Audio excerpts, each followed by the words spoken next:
हमारे रहते आप बेरोजगार क्यों हैं? सरकारी नौकरी की सबसे अच्छी तैयारी, सबसे अच्छे अध्यापक, सबसे कम फीस, हरियाणा का नंबर 1 कोचिंग सेंटर ICS। मैं आप लोगों के सामने ये बात कहना चाहती हूं कि ये इलाका, आप लोग जैसा कहते हो कि भाई यहां पर तो गढ़ है, अब कोई गड़बड़ नहीं रह गया, यहां पर सारे गढ़ जो है वो गड़बड़ हो गए। और इसीलिए उन लोगों ने ये सोचा कि भारतीय जनता पार्टी की सरकार केंद्र में है, भारतीय जनता पार्टी की सरकार हरियाणा में है, भारतीय जनता पार्टी का सांसद आप लोगों ने अपने आशीर्वाद से चुन के बड़ी पंचायत के अंदर भेज दिया। तो उन्होंने सोचा कि अब इस इलाके का विकास होगा, तो इसलिए बढ़िया काम यह है कि इनको इलाके में घुसने ही ना दो। यह सिर्फ और सिर्फ बहुत बड़ी साजिश है। उनको यह पता है कि सुनीता दुग्गल का पग फेरा जिस गांव में हो गया, उस गांव में विकास होगा ही होगा। और इसीलिए उन्होंने ये सोचा भाई सुनीता दुग्गल को तुम गांव में ना घुसने दो। लेकिन भाइयों, जिस तरह से आप सब लोग यहां पर खड़े हो और जिस तरह से हमारा संगठन यहां पर एक है, अब दुनिया की कोई ताकत सुनीता दुग्गल को आप लोगों के बीच में आने से नहीं रोक सकती। हमारे बहुत से छायाकार बंधु एक तरफा वीडियो बनाने लग जाते हैं कि जी सुनीता दुग्गल आ नहीं रही, जी सुनीता दुग्गल आ नहीं रही। आज मैं आप लोगों के सामने बताना चाहती हूं कि हमारी सरकार ने केंद्र से और हरियाणा से आपके इलाके के लिए क्या क्या काम किए हैं। अपनी कागज पेंसिल निकाल लो और लिखना शुरू कर दो, और इसके बाद कोई ये बात नहीं कहेगा कि हमारी भारतीय जनता पार्टी ने आपके इलाके के लिए कुछ नहीं किया। अब आप एक एक करके सारी चीजें मैं गिनाऊंगी और आप लिखना शुरू करो।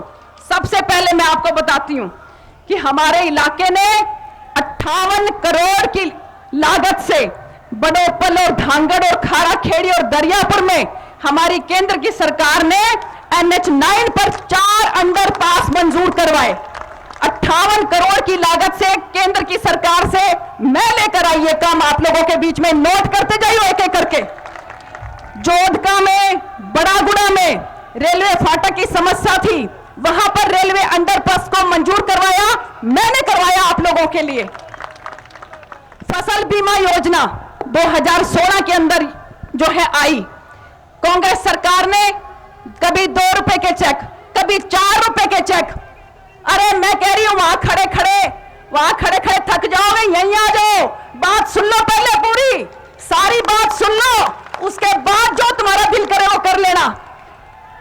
2016 के अंदर बीमा फसल योजना आई और आज तक हमारी सरकार ने हमारे किसान भाइयों को सिरसा के अंदर 1041 करोड़ रुपए अब तक दे चुके हैं हमारी सरकार। मैं कह रही हूं अपनी आत्मा के ऊपर, अपने दिल के ऊपर हाथ रख के मेरे किसान भाई बताएं कि हमारी सरकार ने अगर आप लोगों को समय से मुआवजा नहीं दिया तो दिया कि नहीं दिया? दिया है ना? ये देखो, ये हमारे सारे भाई हाँ भर रहे हैं। अध्यक्ष जी आप ये देखिए, आपके सामने सबके सब हाँ भर रहे हैं। हाँ, और पिछली बार हमारे कृषि मंत्री हमारे सामने बैठे हैं, जिन्होंने आप लोगों की लड़ाई लड़ी, जिन्होंने कह के करवाया कि नहीं इस इलाके के मुआवजा मिलना चाहिए। और मुझे याद है भाई साहब कि आपने जब पिछली बार धनखड़ भाई साहब, एक बार इनको कहना जरा, हाँ जी अध्यक्ष जी, मुझे याद है पिछली बार जब आपने मुआवजा दिया था तो एक बार ये भी कहा था मेरे नाचन ने जी कर रहा है। इतना मुआवजा हमारे अध्यक्ष जी ने हमारे भाइयों को दिलवाया कि नहीं दिलवाया? दिलवाया ना। अब और सुन लो, जब से माननीय प्रधानमंत्री जी ने यह देखा कि हमारा किसान भाई, उसको बहुत दिक्कत होती है भाई, उसने आड़ती से पैसा लिया, फिर फसल हुई, फिर फसल कटी, फिर पैसा आया, फिर आड़ती को पैसा दिया, तो उसको बीज के लिए, खाद के लिए पैसा चाहिए। ये बात सोच के आदरणीय प्रधानमंत्री श्री नरेंद्र मोदी जी ने 2019 के अंदर प्रधानमंत्री किसान निधि योजना शुरू करी और हर मेरे किसान भाई के खाते में 2-2 हजार रुपए करके 6,000 रुपए गया कि नहीं गया? गया कि नहीं गया? सीधा खातों में गया ना? गया ना? देखो, तो मैं ये कहना चाहती हूं कि ये लोग ये सोचते हैं कि सुनीता दुग्गल और भारतीय जनता पार्टी की सरकार अगर बीच में चली गई लोगों के तो वो बहुत काम करवाएगी। इसलिए सबसे बढ़िया काम ये है, जो कहती 4 काले झंडे दिखा के जो कहती घुसने नहीं दे रहे, घुसने नहीं दे रहे। भाई अब कोई माई का लाल रोक के दिखाए और सुनीता दुग्गल आप लोगों के बीच में ही रहेगी, क्योंकि ये 4 लोग हैं और यहां सैकड़ों हजारों सुनीता दुग्गल के साथ हैं। तो मुझे नहीं लगता कि अब कोई दुनिया की ताकत आप लोगों के बीच में आने से हमें रोक सकती है, क्योंकि इनको पता है। अभी तो और गिनते जाओ कि जो 6-6 हजार रुपया करके सिरसा जिले के किसानों को 205 करोड़ रुपया हमारी सरकार ने दिया। अब मेरी बात सुनो, अब सिर्फ और सिर्फ कागदाना की बात करती हूं। सुनील सरपंच जरा मेरे पास आ जा भाई, एक बार इधर आ जा जल्दी से। देखो, आपके कागदाना में पिछले 6-7 साल के अंदर 20 करोड़ रुपया इस गांव के अंदर हमने लगाया। नंबर 1, पीएचसी का हॉस्पिटल 4 करोड़ की लागत से बनवाया। पीएचसी हॉस्पिटल बन गया कि नहीं बन गया? बन गया कि नहीं बन गया?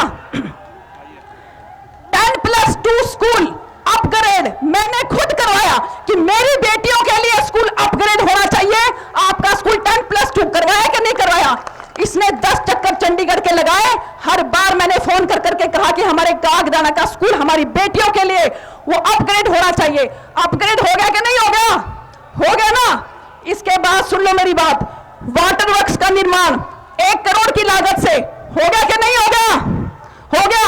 ये छायाकार बंधुओं नोट करते जाओ, जो ये पूछते हो कि सुनीता दुग्गल तुमने एमपी बनने के बाद क्या करवाया इस इलाके में। इसके बाद सुन लो, पाइपलाइन वाटर वर्क्स 2 करोड़ की लागत से शुरू हो गया कि नहीं हो गया?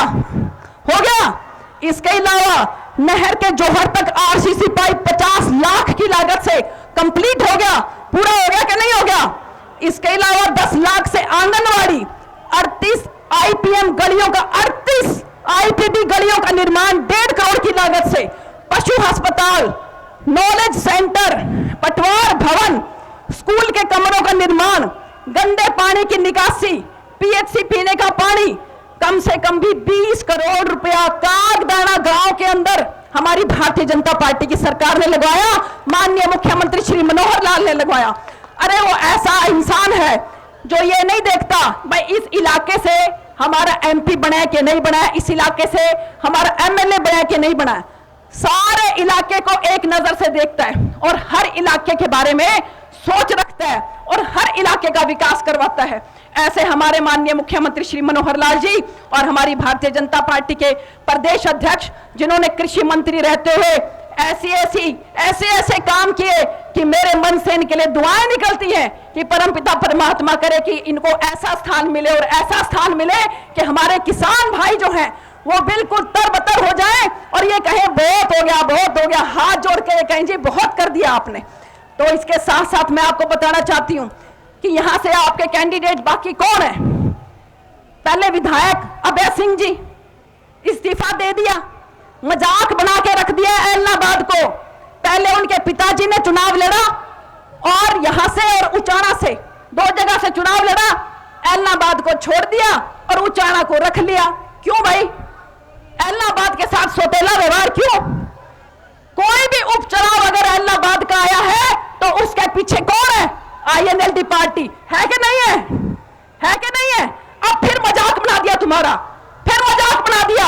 नो बोला कि भाई ठीक है इस्तीफा देता हूं मैं, कानून वापस होंगे। कानून तो वापस नहीं हुए, फिर अब क्यों चुनाव लड़ रहा है? अब किस लिए चुनाव लड़ रहा है? और किसी ने उनके बेटे से पूछा अजी अगर चुनाव जीत गया, कानून तो वापस नहीं हुए, फिर क्या करेगा? बोले जी फिर दोबारा इस्तीफा दे देगा। है ये क्या मजाक बना रखा है क्या तुम लोगों का? अरे एलनाबाद की जनता जो है इतनी बावली है क्या, इतनी पागल है क्या? नहीं है ना, बहुत शानी है। एलनाबाद की जनता बहुत शानी है। मुझे याद है कि आप लोगों ने सांसद के चुनाव के अंदर मुझे यहां से 28 से 30 हजार वोटों से लीड एलनाबाद के लोगों ने दी थी। मैं आप लोगों का तहे दिल से धन्यवाद करती हूं और मैं भूल नहीं सकती कि इलाहाबाद के लोगों ने मेरे लिए जो कुछ भी किया। और इसके साथ साथ दूसरा आपका कैंडिडेट भाई पवन, कोई पार्टी छोड़ी उसने, सबसे पहले INLD में, फिर नहीं दिख रही, यहां पे तो दाल गल नहीं रही, इकट्ठे मिलके कब्जे कर रहे थे, कहीं किसी बात पे लठ बज गया होगा आपस में, तो छोटा भी चलो पार्टी छोड़ के अब बीजेपी में चलते हैं, बीजेपी की सरकार है। यहां कोशिश करी खूब मलाई मारने की, पर हमारे मनोहर लाल जी और हमारे धनखड़ साहब ऐसे ऐसे लोगों की दाल कहां गलने देते थे, छोड़ दी भारतीय जनता पार्टी, अब कांग्रेस पार्टी। और अब जिस तरह उसका मूड लग रहा है ना, ज्यादा दिन को नहीं टिका वो कांग्रेस पार्टी में भी। अब देख लो कौन सी पार्टी में जाएगा, नहीं तो अपनी पार्टी बना लेगा, जैसे हमारे यहाँ के पूर्व सांसद ने बना ली। तो मैं ये कहना चाहती हूं कि हमारा कैंडिडेट, भारतीय जनता पार्टी का कैंडिडेट, अब इसकी बात सुन लो, अब तक इसने 4000 बच्चियों की, 4000 बेटियों की शादी हमारे भाई गोविंद ने करवाई, 50,000 हमारी बुजुर्गों के, माताओं के, बहनों के आंखों का ऑपरेशन हमारे भाई गोविंद ने करवाया। कोरोना काल में 25 से लेकर 30,000 लोगों का खाना हमारे भाई गोविंद ने खिलाया। 50 बेड का अस्पताल कोरोना काल में हमारे भाई गोविंद ने बनाया। तो भाई ये तुम्हारी सेवा करेगा तारा बाबा कुटिया में जो है, वहां पर धोख मार के, और मैं तो कहूं लेके बाबा का नाम, बाबा रामदेव का नाम लेके, और आप लोग सारे के सारे अब की बार 30 तारीख को कमल के फूल का बटन दबा के इलाहाबाद से अब की बार आप खाता खोल दो भारतीय जनता पार्टी का। और इसके बाद लारे लारे अगली बार देख लियो आप, डबवाली से हमारा भाई, और सिरसा से भी, रानिया से भी, और आपके कालावाड़ी से भी, 5 की 5 सीट हम लेकर आ जाएंगे भारतीय जनता पार्टी। ये मुझे पूरा उम्मीद है इस बात की, इस बात का मैं पूरा विश्वास भी दिलाती हूं हमारे प्रदेश अध्यक्ष को। तो भैया आप तैयार हो जाओ। और इसलिए क्योंकि ये पता है भाई, या बेबे है ना, क्योंकि इतनी बड़ी नौकरी छोड़ के इनकम टैक्स की, और कौन लेके आया मेरे को राजनीति में, मोदी जी लेकर आए और हमारे भाई ओम प्रकाश धनखड़ जी लेकर आए। मेरे को राजनीति में लाने वाले मेरे बड़े भाई ओम प्रकाश धनखड़ जी हैं। इनको पता है, आप सबको भी पता है कि मेरी ईमानदारी के ऊपर कोई उंगली नहीं उठा सकता। उठा सकता है कोई? नहीं उठा सकता। और इसीलिए ये सोचा कि अगर ये गांव में घुस गई, अगर ये मायतों के पास चली गई और इन्होंने, मायतों ने आशीर्वाद दे दिया, तो फिर यहां से ये गडमड सब खत्म हो जाएंगे, सबका पत्ता बिल्कुल साफ हो जाएगा। तो इसलिए मैं आप सब लोगों को विश्वास दिलाती हूं कि भारतीय जनता पार्टी का कैंडिडेट जो है वो आप लोगों की सेवा करेगा। और इसलिए आप लोग 30 तारीख को हमारे भाई गोविंद कांडा को यहां से जिताकर छोटी पंचायत में भेजो। हमारे हरियाणा की जो सबसे बड़ी पंचायत है और हिंदुस्तान की जो छोटी पंचायत है, वहां उसके अंदर आप विधानसभा के अंदर भेजो। और मैं पूरा विश्वास दिलाती हूं कि हमारा भाई आपके इलाके का बहुत विकास करेगा। इन्हीं शब्दों के साथ मेरे इतने मान सम्मान के लिए आप सब लोगों का तहे दिल से धन्यवाद। मेरे अंदर भी बहुत आग है, मेरे अंदर बहुत दुख है, बहुत तकलीफ है। मैं तो सुबेरे की रोटी तो धर्मवीर जी के घर, दोपहर की रोटी हमारे मायतो ओम प्रकाश जी के घर, और रात की रोटी हमारे भाई रामवीर जी के घर करना चाहती हूं, लेकिन ये मेरे को आने नहीं देते कि ठीक है इसको बाहर ही बाहर रखो। अब मैं आप लोगों के बीच में रहूंगी और मेरी सुरक्षा की और मेरी सारी जिम्मेवारी आप लोगों की है। लेते हो मेरी जिम्मेवारी? ठीक है। अब इन्हीं शब्दों के साथ आप सब लोगों का बहुत बहुत धन्यवाद।